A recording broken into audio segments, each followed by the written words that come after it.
കക്ഷിക്ക് അടിക്കാൻ പലതും മീൻസ് ഒരു ഇത് വരും, എന്താ പറയാ, ഇതില്ല എന്റെ പേരിന്റെ ടെൻഡൻസി ഭയങ്കരമായിട്ട് വരും, പക്ഷെ കൺട്രോൾ ചെയ്യണം.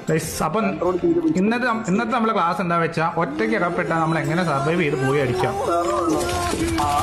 അയ്യോ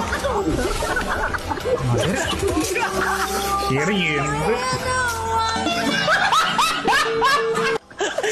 അത്രയുള്ളൂ. അപ്പൊ ക്ലാസ് ഇത്രയുള്ളൂ. എല്ലാവരും വീഡിയോ ഇഷ്ടപ്പെട്ട ലൈക്ക് അടിക്കാൻ മറക്കല്ലേ, സബ് ചെയ്യാനും മറക്കല്ലേ. എന്തുവാടാ എംപയർ നീയൊക്കെ എന്താ മറ്റേ സ്പോണായി വരുവാണ് എന്റെ കാലടിയില്. നിങ്ങളെ അടിക്കാൻ പലതും മീൻസ് ഒരു ഇത് വരും, എന്താ പറയാ, ഇതില്ല എന്റെ പേരിന്റെ ടെൻഡൻസി ഭയങ്കരമായിട്ട് വരും, പക്ഷെ കൺട്രോൾ ചെയ്യണം. അപ്പൊ ഇന്നത്തെ നമ്മളെ ക്ലാസ് എന്താ വെച്ചാ ഒറ്റയ്ക്ക് അകപ്പെട്ടാൽ നമ്മൾ എങ്ങനെ സർവൈവ് ചെയ്ത് പോയി അടിക്കാം. അയ്യോ എന്ത് അത്രയുള്ളൂ. അപ്പൊ ക്ലാസ് ഇത്രയുള്ളൂ. എല്ലാവരും വീഡിയോ ഇഷ്ടപ്പെട്ട ലൈക്ക് അടിക്കാൻ മറക്കല്ലേ, സബ് ചെയ്യാനും മറക്കല്ലേ. എന്തുവാടാ എംപയർ നീയൊക്കെ എന്താ മറ്റേ സ്പോണായി വരുവാണ് എന്റെ കാലടിയില്. നിങ്ങളെ ക്ലാസ്സിന് കാര്യം പറയാൻ വേണ്ടി കമന്റ് ബോക്സിലോട്ട് നോക്കിയത്, അല്ലെ ഞാൻ ചാവൂലായിരുന്നു.